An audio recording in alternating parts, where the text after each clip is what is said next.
अस्सलाम वालेकुम गाइस, मैं हूं उस्मान फ़ान, आपकी ऑनलाइन टीचर। आज हमने एक नया ऐसे करना है क्लास 1 के लिए इंग्लिश बी की बुक से। ठीक है, ये देखे जा, अ कैट, बिल्ली। लाइक आपके पास कोई पेट है, ठीक है, जैसे कि हम फर्ज करते हैं आपके पास बिल्ली है, पालतू जानवर, तो आपने उसके बारे में एक ऐसे लिखना है। तो आप किस तरह से लिखेंगे, लेट्स सी। तो गाइज, अगर आप अपनी बिल्ली के बारे में इंग्लिश में बात करना चाहते हैं तो 10 लाइनें ये इधर लिखी हुई हैं, और अगर आप उर्दू में बात करना चाहते हैं, ऐसे लिखना चाहते हैं, तो आप इस तरह से लिखेंगे। ठीक है, सबसे पहले आप बताएंगे आई हैव अ कैट, मेरे पास एक बिल्ली है। इट्स कलर इज़ वाइट, अब आप उसका रंग बताएंगे। इसका रंग सफ़ेद है। इट इज़ वेरी ब्यूटीफुल, ये बहुत खूबसूरत है। इट ड्रिंक्स मिल्क, ये दूध पीती है। इट ऑल्सो ईट्स मीट, ये गोश्त भी खाती है।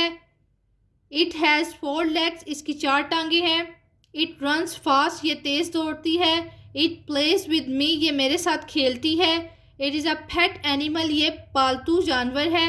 I like it very much, मैं इसे बहुत ज़्यादा पसंद करता। लड़का है, करती लड़की है तो लिखेंगे करती हूँ, और अगर लड़का है तो करता हूँ। ठीक है, तो इस तरह से आपने अपने पेट एनिमल्स के बारे में बात करनी है। ठीक है, तो ये ऐसे है बिल्ली के बारे में, कि अगर आपने बिल्ली के बारे में ऐसे मजमून लिखना है, अगर इंग्लिश में लिखना है तो आप ऐसे 10 लाइनें लिखेंगे 1 क्लास के लिए।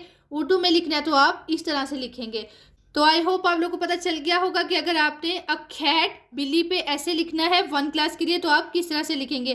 Thanks for watching, thank you so much. Next video में मिलेंगे। अल्लाह हाफिज़। अगर वीडियो अच्छी लगी तो मेरे चैनल को सब्सक्राइब, लाइक एंड शेयर कर दें। अल्लाह हाफिज़।